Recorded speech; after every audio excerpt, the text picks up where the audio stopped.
अस्सलाम वालेकुम। प्रोग्राम सहाफ़ी में मतीउल्लाह जान।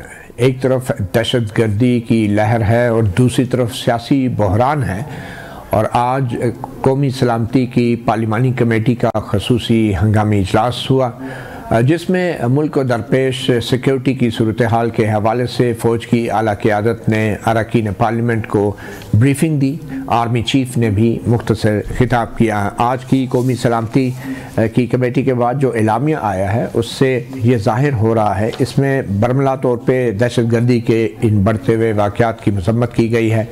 मुतासरा ख़ानदानों के साथ गहरी यकजहती का इज़हार किया गया है और इस सियासी अज़म का इज़हार किया गया है, मुत्तफ़िक़ा सियासी अज़म का, और ये कहा गया है कि दहशत गर्दी से नबरदस्मा होने के लिए एक कौमी इत्तफ़ाक़ राय बहुत ज़रूरी है। आज की इस कमेटी के इजलास में अपोजिशन की जमातों ख़ास तौर पे PTI ने शिरकत नहीं की थी और उसकी वजह ये बताई थी कि तमाम सियासी जो अपोजिशन की जमातें हैं वो हुकूमत की इन पॉलिसियों से इत्तफ़ाक़ नहीं करती जो सियासी बहरान की वजह बन रही हैं, और ख़ास तौर पे इमरान ख़ान जो इस वक्त जेल में हैं उनकी शिरकत और उनकी मशावरत के बगैर किसी किस्म की शिरकत सिक्योरिटी कमेटी के इजलास में नहीं की जा सकती।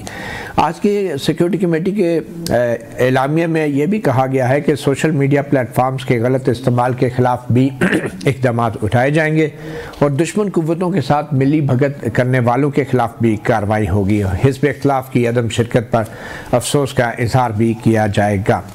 हम मेहमानों का तारफ़ करा दें। इस्लामाबाद स्टूडियोज़ में हमारे साथ मौजूद हैं एजाज़ सैयद, और हमें सीनियर जर्नलिस्ट और ब्यूरो चीफ मोहम्मद कासिम ने ज्वाइन किया है। मगर आज के हमारे ख़ास मेहमान हैं पाकिस्तान की साबिक़ सफ़ीर अमरीका में डॉक्टर मलिहा लोधी। डॉक्टर साहिबा, बहुत शुक्रिया सहाफ़ी प्रोग्राम को वक्त देने का।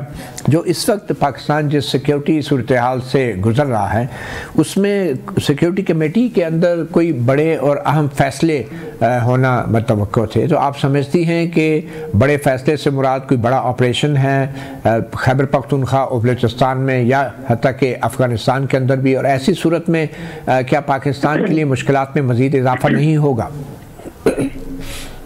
अभी तो कबल वक्त होगा ये कहना कि क्या एग्जैक्ट स्ट्रेटजी होगी, लेकिन ये खुशाइन बात है कि ये कमेटी ने इस तरह से एक स्टेटमेंट दी, लेकिन ज़रूरत इस बात की है कि इस पे एक नेशनल पॉलिटिकल कंसेंसस होना चाहिए, जो आपने भी जिसका जिक्र किया कि PTI और जो और भी अपोजिशन पार्टीज हैं उनको इसमें शामिल नहीं किया या वो खुद नहीं आए।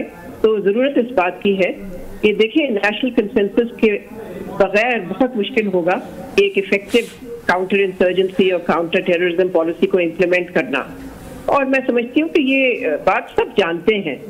तो ज़रूरत इसकी है कि दोनों साइड लचक दिखाएं, हुकूमत भी और PTI भी, इसलिए कि ये पाकिस्तान की सलामती का मामला है, तो इसमें सियासत नहीं होनी चाहिए।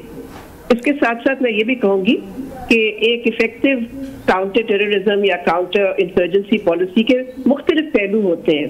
एक पहलू जिसका आपने जिक्र किया जो कि फौजी कार्रवाई, मिलिट्री एक्शन, लॉ एनफोर्समेंट। दूसरा इसका जो अहम पहलू होता है वो होता है कि लोगों की हिमायत हासिल करना। जिन इलाकों में ऑपरेशन होता है या एक्शन लिया जाता है वहाँ पर लोगों की, कम्युनिटी की हिमायत लेना अहम होता है, ज़रूरी होता है, उसके बगैर आगे गाड़ी नहीं चलती। तो इसके लिए एक सियासी पहलू भी होता है एक स्ट्रैटेजी का, जो फिलहाल मुझे नजर नहीं आ रहा। हो सकता है कि जब ये बात आगे जाएगी तो शायद ये पहलू भी जाहिर होगा। और साथ साथ मैं समझती हूँ कि इंटेलिजेंस को बेहतर बनाना, इसलिए कि जिस किस्म के इंसिडेंट्स हुए हैं तो उनसे तो लगता ये है कि इंटेलिजेंस हमारी इतनी स्ट्रॉन्ग नहीं थी जितनी उसको होना चाहिए। तो अभी काम बहुत बाकी है और ये वाकई बहुत ही जाहिर है अहम इशू है पाकिस्तान के लिए, और इसके लिए मैं फिर से दोहराऊंगी कि नेशनल कंसेंसस बहुत जरूरी अहम है, लाजमी है। बज़ाहिर तो डॉक्टर साहिबा नेशनल कंसेंसस से मुराद कम से कम PTI की हद तक यह है कि साबिक़ वज़ीर-ए-आज़म इमरान खान को जेल से रिहा किया जाए, चाहे पैरोल पे, चाहे ज़मानत पे, या बरी किया जाए मुकदमात से। तो आपको लगता है कि ऐसा होना मुमकिन है और ऐसा होना ज़रूरी है? ये तो आपको सिर्फ हुकूमत बता सकेगी या हमारी फौजी क़यादत ही बता सकेगी, लेकिन ये ज़रूर है कि पीटीआई को देखना चाहिए कि इस तरह के डिमांड्स पहले से ही करने और अपनी शिरकत को इस तरह से कंडीशनल बनाना, मैं समझती हूँ इस पर उनको नजरसानी करनी चाहिए। बेहतर ये होगा कि वो शिरकत करें, वो उसका हिस्सा बने। देखें, जिस सूबे में इतने ज़्यादा टेररिस्ट अटैक्स हो रहे हैं बलूचिस्तान के अलावा, वो तो केपी है, और केपी तो पीटीआई की हुकूमत है वहाँ। तो पीटीआई की रजामंदी के बगैर, उनकी कोऑपरेशन के बगैर, मैं समझती हूँ कि effective counter terrorism strategy implement और एग्जीक्यूट नहीं हो सकती।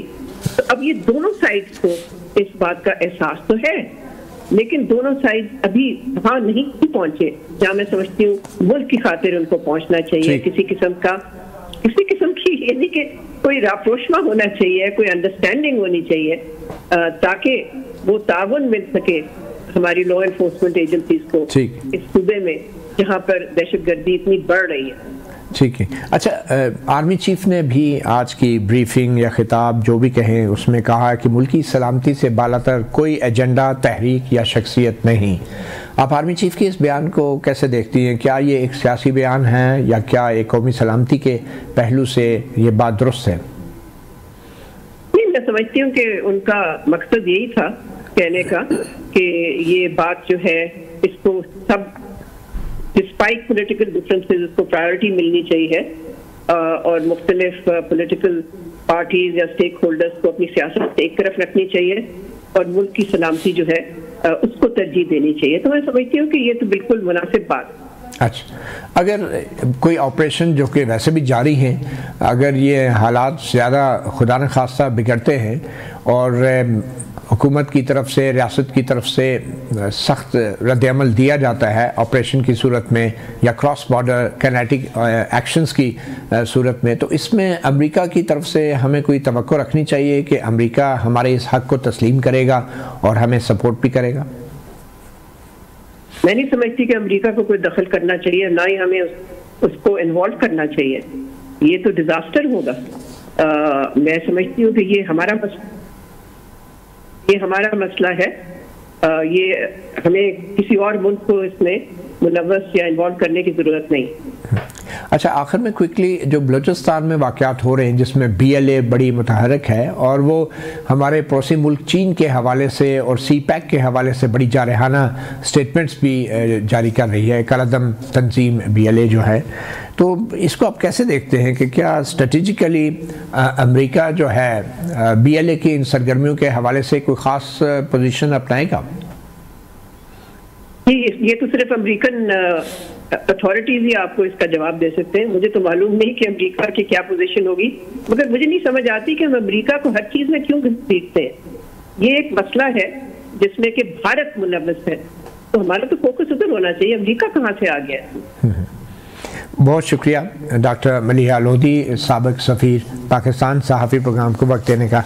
एजाज सैयद, आपने सुना आज आर्मी चीफ ने भी भरपूर खिताब किया है और कुछ मैंने जुमले तो पढ़े हैं जो उन्होंने बोले। पाकिस्तान को हार्ड स्टेट बनाने की ज़रूरत है और उन्होंने ये भी कहा है कि हम कब तक एक सॉफ्ट स्टेट की तर्ज पर बेपनाह जानों की कुर्बानी देते रहेंगे। ये हार्ड स्टेट और सॉफ्ट स्टेट से क्या मुराद ले रहे हैं हमारे आर्मी चीफ? मुझे नहीं पता इस कॉन्टेक्स्ट में हार्ड स्टेट बनाने की बात की है उन्होंने। मेरे ख्याल में जो कॉन्टेक्स्ट है, जिस तरह बलूचिस्तान और खैबर पख्तूनख्वा में दहशतगर्दी की एक वेव है, ओवरऑल पाकिस्तान में भी, कराची में, पंजाब में भी आपने देखा एक वेव है, तो मेरे ख्याल में ये इस सारे मामले को हार्ड तरीके से निमटने की बात कर रहे हैं। अदरवाइज़ तो हार्ड स्टेट की जो कॉनोटेशन है वो कोई इतनी पॉजिटिव कॉनोटेशन नहीं है। जो मुझे समझ में आ रही है वो तो यही है कि शायद इसका मतलब ये है।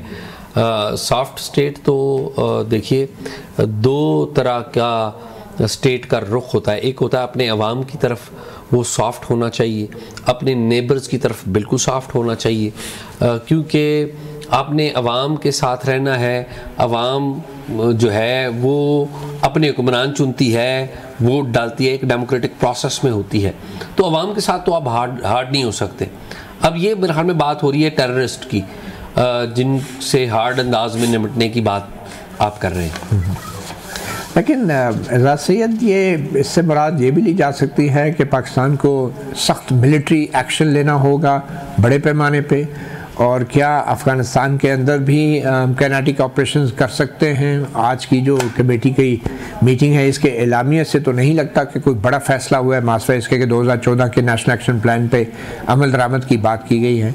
तो क्या सिचुएशन हो सकती है? कमेटी का इजलास कितना अहम था इन अहम फैसलों के लिए, या इसकी अगर ना भी होता तो कोई फ़र्क ना पड़ता? मेरा ये ख्याल है कि कमेटी का इजलास बहुत ज़्यादा अहम हो जाता, या इसकी बहुत ज़्यादा और भी अहमियत हो जाती अगर इसमें जो पार्लियामेंट से बाहर लोग बैठे हुए हैं उनको भी शामिल करने की दावत देते आप। अपोजिशन को शायद गवर्नमेंट कन्विंस नहीं कर पाई, और शायद इस्टेब्लिशमेंट भी कन्विंस नहीं कर पाई। अगर ये एक नेशनल इम्पॉर्टेंस मीटिंग थी तो महमूद खान अचकज़ई साहब को आप गवर्नमेंट वफद भेजती। हमने नहीं देखा कोई वफद गया है महमूद खान अचकज़ई से मिलने, हमने नहीं देखा कोई वफद गया है अख्तर मेंगल से मिलने, हमने नहीं देखा कोई वफद गया इवन पीटीआई से मिलने। आल्दो के पीटीआई का एक जो स्टैंस है वो हमें नज़र आया कि इनिशियली उन्होंने लिख के दिया था कि हम मीटिंग करेंगे, और आपको याद हो कि ये मीटिंग बुलाने में जो इनिशियली मूव की थी वो पीटीआई नहीं की थी, लेकिन एट द 11th आवर ज़ाहिर है पीटीआई नहीं आई। तो एटलीस्ट क्या ये दुरुस्त फैसला था पीटीआई का सियासी तौर पे? मेरा नहीं ख्याल कि सियासी तौर पे, मैं तो समझता हूँ कि पाकिस्तान के हवाले से ये दुरुस्त फैसला नहीं था। इस वक्त देखिए पाकिस्तान के 2 सूबों में बाकायदा जंग हो रही है, बाकायदा जंग हो रही है।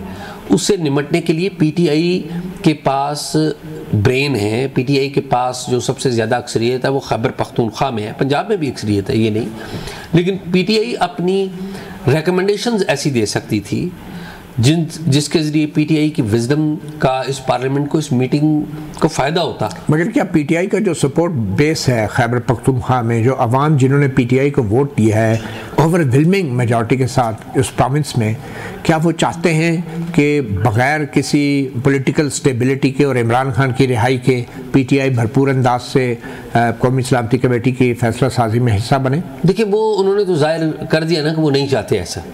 ये तो बात मेरे ख्याल में चाहते ना चाहते की बात नहीं, हम तो एक बात कर रहे हैं कि जो हुआ है या नहीं हुआ, और जो होना चाहिए था अनफॉर्चुनेटली वो नहीं हुआ कि एक नेशनल कोहेजन। लेकिन पीटीआई फिर भी अपने लोगों की नुमाइंदगी तो करती है, नो डाउट अबाउट इट। ठीक है, मोहम्मद काज़म साहब हमारे साथ मौजूद हैं। काज़म साहब, क्या सूरत हाल है और क्या तवक्कुआत हैं, उम्मीदें हैं इस सिक्योरिटी कमेटी के इजलास से? अब तो एलामिया भी सामने आ गया है, बज़ाहिर तो कोई इतना बड़ा फैसला नहीं हुआ, मगर एग्जैक्टली हो क्या रहा है ऑन ग्राउंड?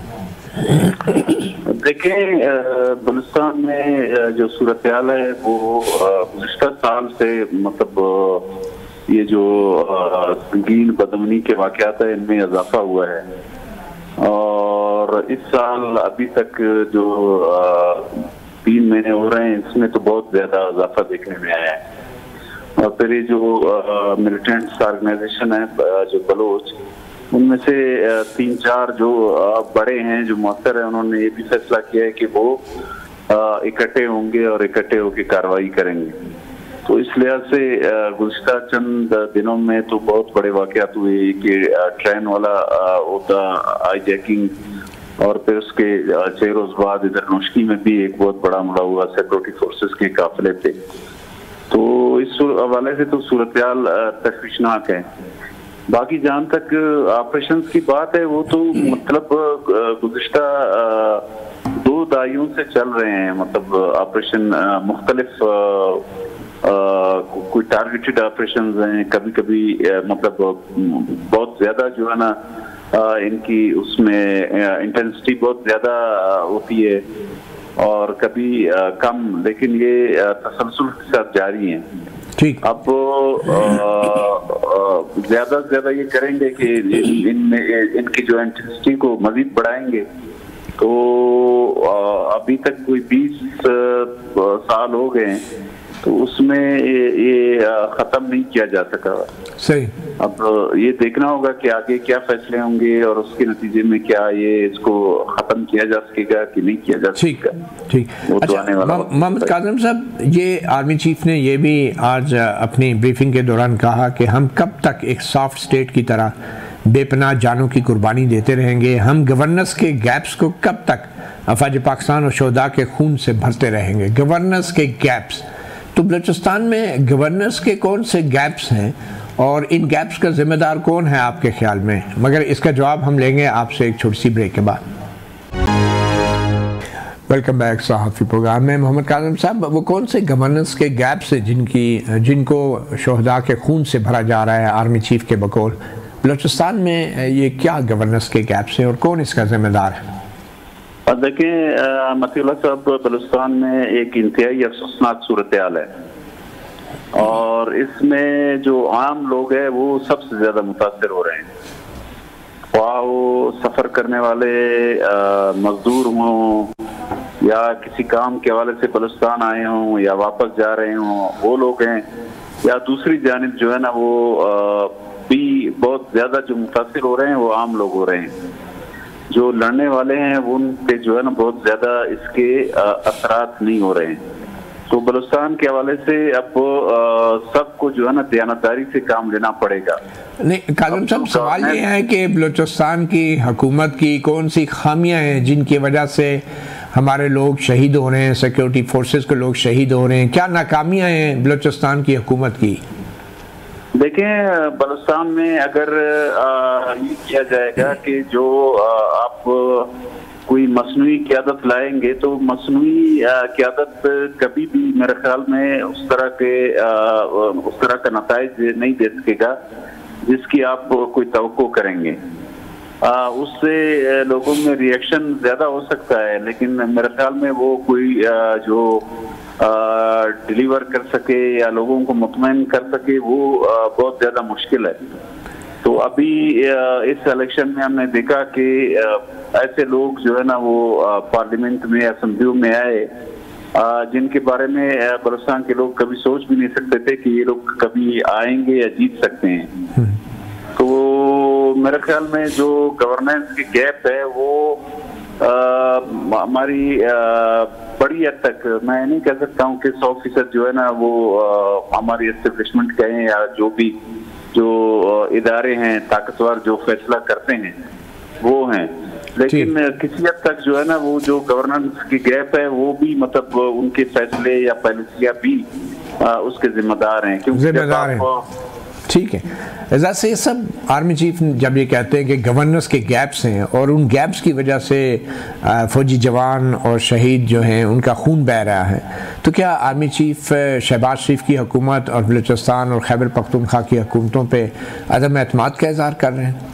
मेरा ये ख्याल है कि अगर आप साबिक IG बलूचिस्तान तारक खोसा साहब की एक किताब आई है, अगर उसको देख लें तो उसमें पता चल जाता है कि बलूचिस्तान में एक्चुअली गवर्नेंस हो किस तरीके से रही है। ज़ाहिर है आम लोगों को तो अंदाज़ा नहीं है, आम लोगों को नहीं अंदाज़ा इस बात का। आप थोड़ा सा एक्सप्लेन हाँ, मैं अब वहाँ पे सूरत हाल ये है कि जो अमली तौर पे FC का वहाँ पे बड़ा रोल है, वहाँ पर जो हमारे खुफिया इदारे हैं उनका बड़ा रोल है, सिविलियन जो इंतज़ामी अमूर हैं उनके ऊपर भी, पुलिसिंग के ऊपर बड़ा रोल है। अब आप देखिए कि जो उन्होंने अपने वाक़यात लिखे हैं और जिस तरीके से उन्होंने बताया कि किस किस तरीके से मुदाखलत होती है वो बड़े हैरान कुन है।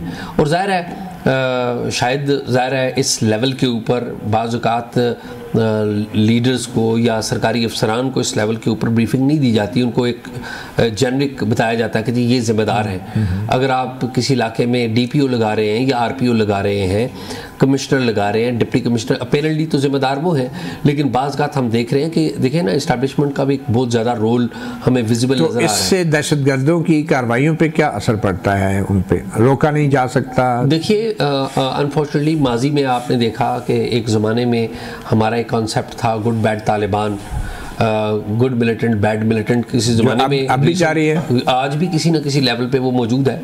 जिन लोगों को हमारे जो इदारे हैं वो इस्तेमाल करते हैं तो वो उनको फिर रिलैक्सेशन भी आपको इंतज़ामी वालों से देनी पड़ती है। तो मेरे ख्याल में ये जो पॉलिसी है गुड बैड की, ये मेरे ख्याल में कम्प्लीटली अगर ख़त्म हो जाए और सिविलियन जो इदारे हैं, पुलिस को एम्पावर किया जाए, इंतज़ामी अमूर को एम्पावर किया जाए और मुदाखलत जो है वो कोई भी किसी के काम में मुदाखलत ना करे।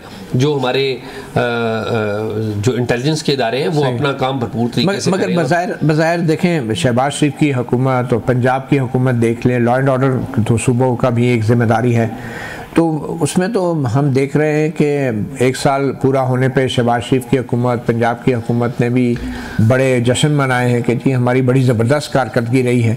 तो ये कौन से गवर्नेंस के गैप्स हैं जिनका जिक्र आर्मी चीफ कर रहे हैं? और 1 साल हो गया इस हुकूमत को इलेक्शन के बाद, तो अभी तक वो गवर्नेंस के गैप्स आपके ख्याल में दूर क्यों नहीं हो सके, और क्यों हमारे शहीदों का खून बह रहा है? और इसका जिम्मेदार क्या शहबाज शरीफ हैं और बलूचिस्तान की हुकूमत है? देखिए, बात यह है कि आपको भी पता है, हमें भी पता है कि जो बलूचिस्तान में जो सिविलियन हुकूमत है वो इतनी मजबूत नहीं है।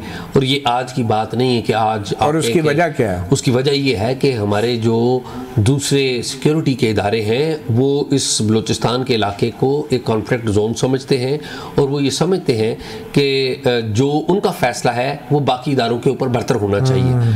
तो ज़ाहिर है वो फिर ना उस तरीके से, तो फिर इसका मतलब तो यह है कि आर्मी चीफ का ये कहना बनता नहीं था। मेरा ये ख्याल है कि इसके ऊपर बड़ी सूझबूझ की और इसके ऊपर बड़ी गौर की ज़रूरत थी तमाम मुतल्लिका स्टेक होल्डर्स को बात करने की। मेरा नहीं ख्याल कि आईजी बलूचिस्तान ने वहाँ पर किसी किस्म की कोई बात की है। मेरा नहीं ख्याल कि चीफ सेक्रेटरी बलूचिस्तान ने कोई बात की है। एक ब्रीफिंग हुई है हमारे सिक्योरिटी इदारों की तरफ से हुई है, और ज़ाहिर आर्मी चीफ फ़ौज के सरबराह उनकी बातचीत हुई है। मेरा नहीं ख्याल कि इन डिटेल वैसे ये आर्मी चीफ का पार्लियामेंट की कमेटी से खिताब था या पार्लियामेंट की कमेटी को ब्रीफिंग थी? देखिए, इनिशियली जो मकसद था ब्रीफिंग देना ही था, ब्रीफिंग ही हुई है।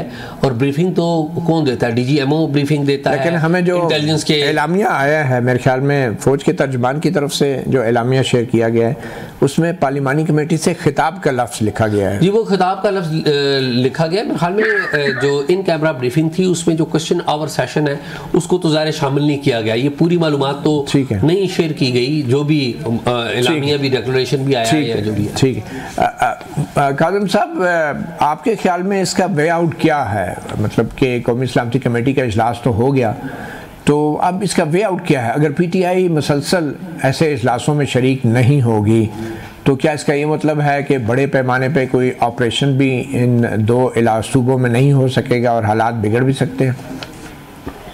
देखें, ऑपरेशन तो बलूचिस्तान में तो हो रहे हैं मुसलसल, और उधर खैबर पख्तूनख्वा में भी हो रहे हैं। अब जब तक सियासी हवाले से कोई वो नहीं होगा, मतलब लोगों को मुतमईन नहीं किया जा सकेगा, तो उस वक्त तक मेरे ख्याल में इनकी कामयाबी के जो ऑपरेशन है उनके चांसेस बहुत ज्यादा नहीं होंगे। सियासी हवाले से आपके क्या मतलब है कि जब तक इमरान खान को रिहा नहीं किया जाएगा ये मामलात सुधरेंगे नहीं? और ये भी हो सकता है कि इमरान खान जो है ना, देखे ना, कोई माने या नहीं माने, उसको बहुत सारे लोगों ने वोट दिए हैं और उसकी पॉपुलैरिटी भी है। तो अगर वो होगा किसी ऐसे इजलास में या उनका भी इनपुट होगा तो ज्यादा मौसर होगा। इसी तरह बलूचिस्तान के जो सियासी लोग हैं उनका भी अगर इनपुट होगा तो वो सियासी हवाले से वो एक अच्छा जो है ना उसका मैसेज भी जाएगा, और अच्छा मैसेज जाएगा। जी, बहुत शुक्रिया मोहम्मद काज़िम, बहुत शुक्रिया। एजाज, क्विकली आपकी राय में कौमी इत्तेफाक पैदा करने के लिए क्या इमरान खान को भी रिहा करने में कोई हर्ज नहीं है? मेरा ये ख्याल है कि कौमी इत्तेफाक राय पैदा करने के लिए हम सिर्फ PTI इमरान खान ही को बात करते। मेरा ये ख्याल है कि बलूचिस्तान में मारंग बलोच और खैबर पख्तूनख्वा में मंजूर पश्तीन, उनसे भी बात होनी चाहिए। ज़ाहिर इमरान खान है तो वो भी इसी मुल्क के बाशिंदे, उनसे भी बात करने में कोई हर्ज तो नहीं बात करने या रिहाई जो है। मेरा ये ख्याल है कि रिहाई तो, क्या ये एक सियासी कैद नहीं है, सियासी कैदी नहीं है इमरान खान? देखें, सियासी कैदी तो जो भी सियासतदान अंदर चला जाता है वो सियासी कैदी होता है। जो भी सियासत, हमारे हिस्ट्री तो यही आती है कि जो प्राइम मिनिस्टर है और जो फिर मुकदमात बनते हैं वो सियासी कैदी होते हैं।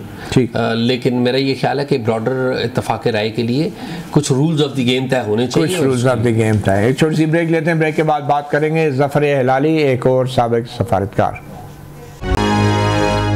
Welcome back. सहाफ़ी प्रोग्राम में हमें ज्वाइन किया है एम्बेसडर रिटायर्ड ज़फ़र हिलाली साहब ने। बहुत शुक्रिया ज़फ़र हिलाली साहब। कैसे देख रहे हैं सिक्योरिटी कमेटी की इस मीटिंग को, और आपको लगता है कि सफारतकारी के तमाम रास्ते अब मसदूद हो चुके हैं और अब जंग करने का वक्त है, और आर्मी चीफ कह रहे हैं कि हम कब तक एक सॉफ्ट स्टेट की तरह बेपनाह जानों की कुर्बानी देते रहेंगे, हमको बेहतर गवर्नेंस और ममलकत पाकिस्तान को हार्ड स्टेट बनाने की ज़रूरत है। तो बतौर एक सफारतकार आपको आर्मी चीफ का ये पाकिस्तान को हार्ड स्टेट बनाने की ज़रूरत के हवाले से आप कैसे देखते हैं? ये हार्ड स्टेट क्या होती है? अगर हार्ड स्टेट का मतलब ये है कि हमने टेररिस्ट के साथ निपटना है और ठीक से निपटना है और ताकतवर तरीके से निपटना है, तो वो बिल्कुल सही है, बिल्कुल सही बात है कि हम अब ये बर्दाश्त नहीं कर सकते कि जो भी मुल्क आए, जिसको भी पैसे दे, जिसको भी पनाह दें, जिसके भी हथियार उनके पास हों, तो वो दूसरे मुल्क को फंड अगर करता हो, मिसाल के तौर पे अगर इंडिया फंड करता है परचेस टीटीपी के हथियार और उधर अमेरिकन हथियार हैं और वो बेच रहे हैं, तो मेरे ख्याल में ये गलत है और इसके खिलाफ हमें एक्शन लेना चाहिए। और अगर हमने एक्शन नहीं लिया तो ये होता रहेगा।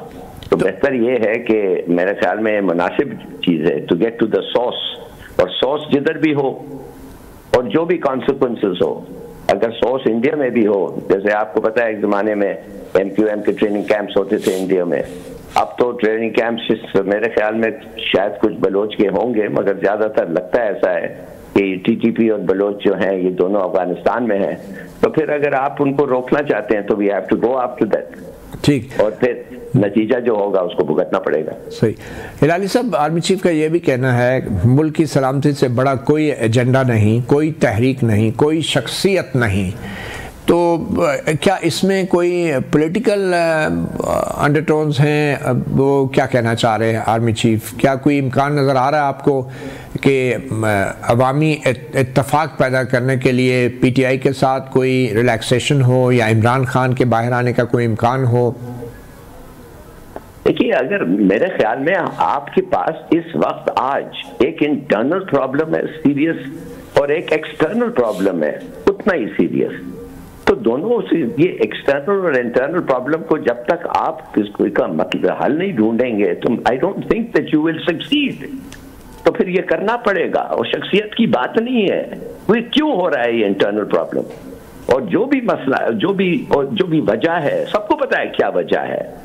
और अगर एक वजह इसलिए है कि एक पॉपुलर पार्टी है और उसका एक लीडर है जिसके साथ आपको बैठ के बात करना चाहिए, तो बैठ के बात करें और बताएं अवाम को कि क्या चीज है, जो उनका क्या स्टांस है, अवाम को बताने दे। एक ना एक दिन आपको अवाम के पास वापस जाना पड़ेगा। अवाम को अगर आप you don't take them into confidence तो फिर कुछ नहीं होगा वकील साहब। अच्छा, इमरान खान का भी एक बयान सामने आया है जो आज उन्होंने अपने कायदीन से जो मुलाकात की है, उनका ये कहना है कि अफ़गानिस्तान हमारा दुश्मन मुल्क नहीं है और हमने उसको दुश्मन नहीं बनाना, और हम उससे क्यों लड़ाई मोल रहे हैं। तो क्या कोई ऐसा इम्कान भी है अफ़गानिस्तान से लड़ाई का? इमरान खान बिल्कुल इमरान खान साहब के साथ इस बात पे मेरा बिल्कुल नहीं है।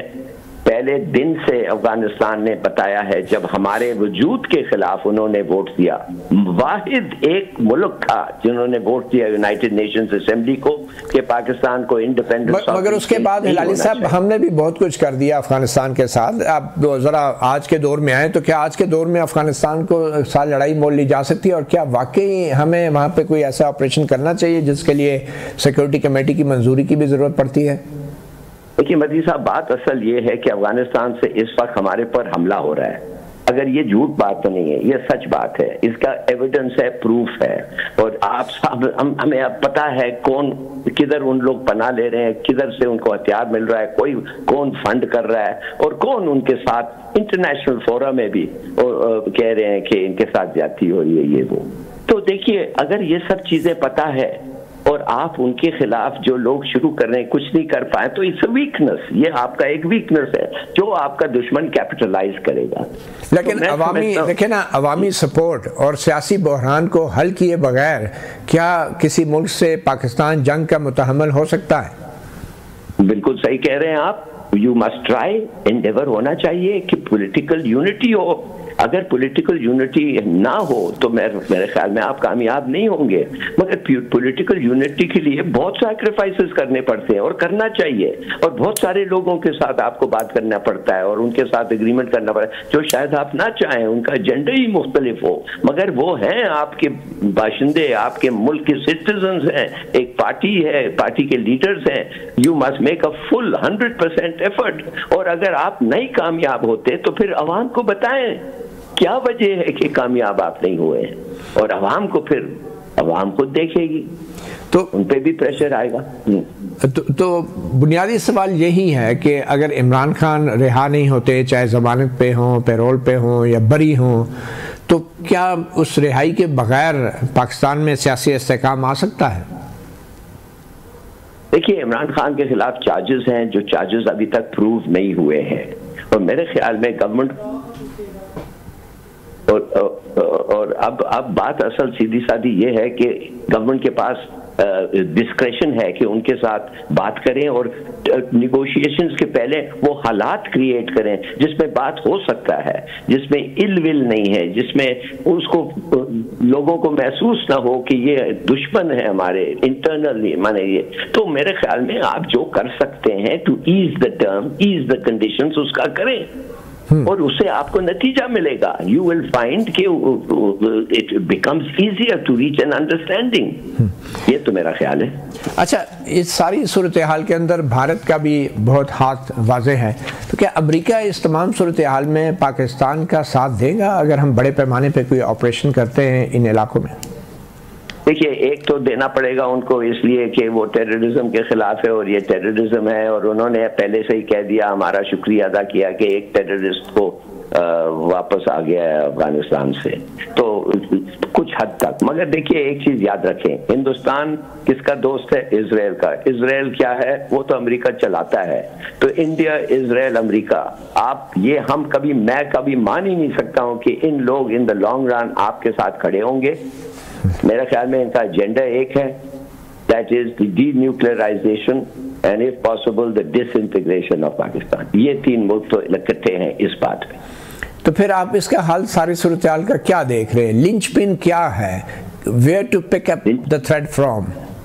लिंचपिन ये है कि आप इंटरनली आप यूनिटी क्रिएट करें, बेटर कंडीशंस क्रिएट करें, लोगों को आपके साथ रखें जो भी वो हो, और उनको सीधा बताएं कि जब ये जंग जीतेंगे, इंशाल्लाह जीतेंगे, और आपके साथ हम सब जीतेंगे, ये सबका जीत होगा, और उसके बाद आगे बढ़ेंगे। मसलन मेरे ख्याल में बड़ा फर्क पड़ेगा। कौन सा एक ऐसा कदम उठाया जाए जिससे वो बात हो जो आप कहना चाह रहे हैं? पहली चीज तो ये है, मेरे ख्याल में इमरान खान के 3 टर्म्स को ये करें, लाइटन करें। उसके मेरे ख्याल में उनको अब पता नहीं क्या हमारा कानून क्या कहता है, आप एक आदमी के खिलाफ सीरियस चार्जेस लाके ये नहीं कह सकते जाओ घर जाके मजा करो, मगर कुछ ना कुछ तो आप जरूर कर सकते हैं विच शोज कि आपके इंटेंशंस क्या हैं। बहुत शुक्रिया ज़फ़र हिलाली, साबिक़ सफ़ीर पाकिस्तान। सहाफ़ी प्रोग्राम से इतना ही, इजाज़त दीजिए। अल्लाह हाफ़िज़।